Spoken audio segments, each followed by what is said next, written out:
Sagittarius, hi, welcome to Mystic Queen PH. At ito ang inyong monthly reading for August 2025. Ayan, so if you're interested in private readings, meron tayong link sa description at sa pinned comment. Paka-check nyo na lang yung information kung paano mag-book for a private reading. And please subscribe to our channel to show your support.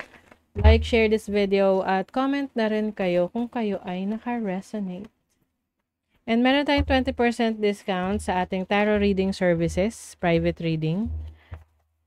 Kung gusto nyo mag-book, yan ay until September, until July 2025, July 31.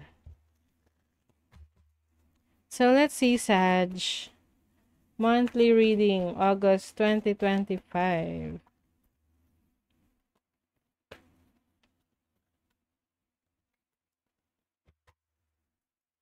What is the energy for Sagittarius?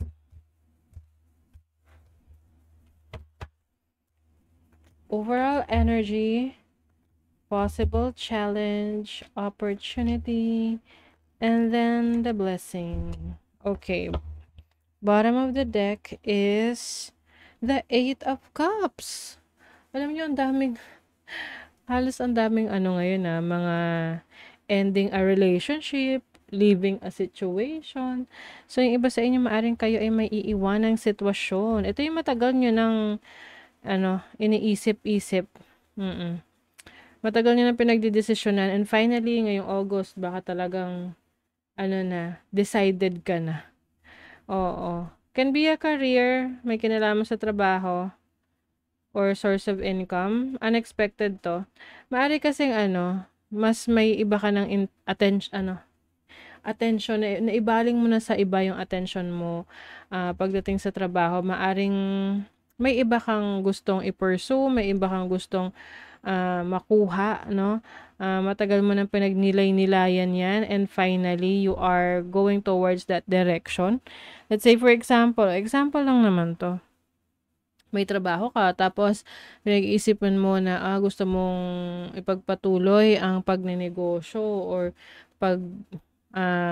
pag-develop pa ng skills mo para yun yung imo-monetize mo. Let's say, yung skills mo pagkanta, pag-drawing, or pagtitinda, or kung ano pa na skill set mo, abilities mo, na alam mong doon ka mas magiging successful at tutupad sa pangarap mo. So, yun na talaga yung ipupurso mo at iiwanan mo na kung ano yung sa tingin mong no longer serving your highest good. And I think mas magiging masaya ka doon, no? Kasi mas magkakaroon ka ng kalayaan na magawa yung gusto mo. So, this is your energy, the King of Wands. Someone na free-flowing, sinusunod niya yung kanyang passion, business-minded rin to. So, maaring ikaw ay magsisimula ng negosyo. Pwede rin may mga travel opportunities for you ngayong August. Maaring ikaw ay magta-travel with your loved ones, or meron kang asikasuhin related doon sa ipupurso mo. Can be trabaho, business, career. Maari ring yung iba sa relationship, you are leaving a toxic situation. With the Four of Swords, medyo nahihirapan ka na umalis sa sitwasyon na yan. Pero eventually, you will realize na mas iniisip mo ngayon yung kapakanan mo. Yung kaayusan ng iyong mental health, no? With the Eight of Swords, this is your opportunity to let go of your limiting beliefs. Na, hanggang dito lang ako, o ito lang kaya kong gawin. Lalo na kung yan ay sinabi sa'yo ng iba na, oy, alam mo, Sagittarius, wala ka na ma-achieve, hanggang dyan na lang. No. Because marami kang options. Marami kang pwedeng i-explore. With the Two of Pentacles as your blessing, maraming pagkakataon dyan na pwede mong i-consider na, ito, pwede rin namang may pagsasabayan ka na oportunidad. Kaya mo siya. So, wag kang makinig sa mga, naysayers. Kasi actually, kaya sinasabi nila yan, dahil ayaw nila na makita kang mag-shine or maungusan mo sila, maangatan mo sila. Tingnan natin yung kaperahan, money, career, finances for Sagittarius. 'Di ba? Mag-aaral ka. You are, learning, researching. Maaring may kaibigan na tumutulong sa'yo, someone from your past, or kababata who is helping you to guide you, no? Sa mga decisions na gagawin mo sa work, sa career mo, trabaho. Pwedeng mas makikipag-collaborate ka rin sa mga taong may parehong interes na kagaya mo. Pwede ring magbabalik yung dati mong interest sa certain career or business na finally ngayon kaya mo na siyang i-pursue. Kasi pwedeng dati hindi ka pa ready or feeling mo hindi yun yung gusto mong i-pursue or parang feeling mo wala ka pang kakayanan na gawin yun. But I feel like ngayong August, meron ka ng kakayanan na ipagpatuloy. Lalo na kung ito may kinalaman sa pangarap mo nung bata ka pa. So, yung love life. Tingnan natin, love life. You want a practical relationship. Gusto mo yung person na supportive sa mga ginagawa mo. Secure sa sarili niya. Maaring ikaw rin to, you are a secure person when it comes to relationship. Mas seryoso yung pagpasok mo sa relationship ngayon. Kung meron kang karelasyon ngayon, pwedeng ito ay nasa ibang bansa or medyo may distance sa inyo, pero pareho kayo ng gusto nyong mangyari, which is to be successful. Para na rin sa future ninyo together, lalo na if you have plans of settling down, getting married in the future.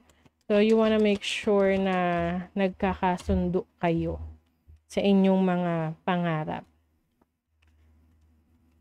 So, maaring yung iba sa inyo, energy nyo ay feminine energy, very charming. Someone na confident sa kanyang sarili. So, maaring energy to ng person mo or ikaw. Merong obstacle, no? Syempre, hindi mawawala ang mga pagsubok. Lagi naman nandyan yan. Kasi yan yung nagpapalakas sa atin. Yan yung nagpapatibay sa atin. Kasi yung mga pagsubok na yan, marami tayong natututunan dyan. And, itong mga pagsubok na to will lead you to your destiny or to your dreams, no? Kasi may stars dito. So, success is coming. Yes. And you will be happy about it. Kumbaga, itong success na to may dala tong kaligayahan, kasiyahan sa'yo. Hindi lang to yung tipong success dahil na-accomplish mo yung isang bagay. Success to kasi matagal mo ng pangarap to. Na finally, you will achieve. Let's see what else. Meron kang importanteng nagliliparan. Meron kang mga importanteng makakausap, pwedeng mga super close friends mo. You will be talking to your close friends.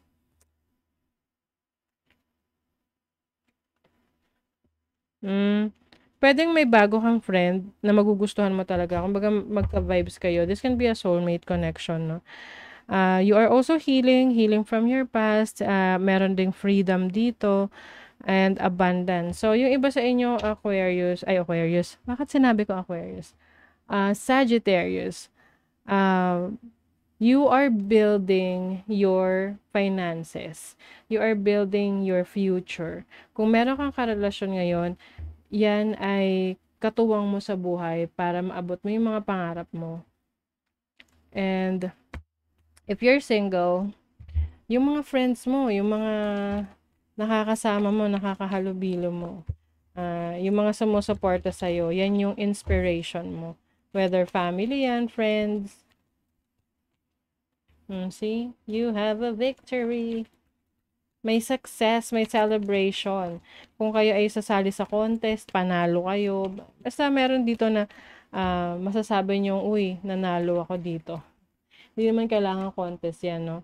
Uy, yung iba sa inyo, this is victory pagdating sa relationship or a passionate connection with someone. And yung iba, may bagong bahay, no? Or you are going to have a safe home life, family life, or pwede itong metaphorical, yung what you call home. Ano yung tinuturing mong parang bahay. Bahay, pwede rin yung trabaho. 'Di ba? Yung iba doon na nakatira. Or yung iba naman, whatever, ano man tong bina-value mo talaga. You feel safe.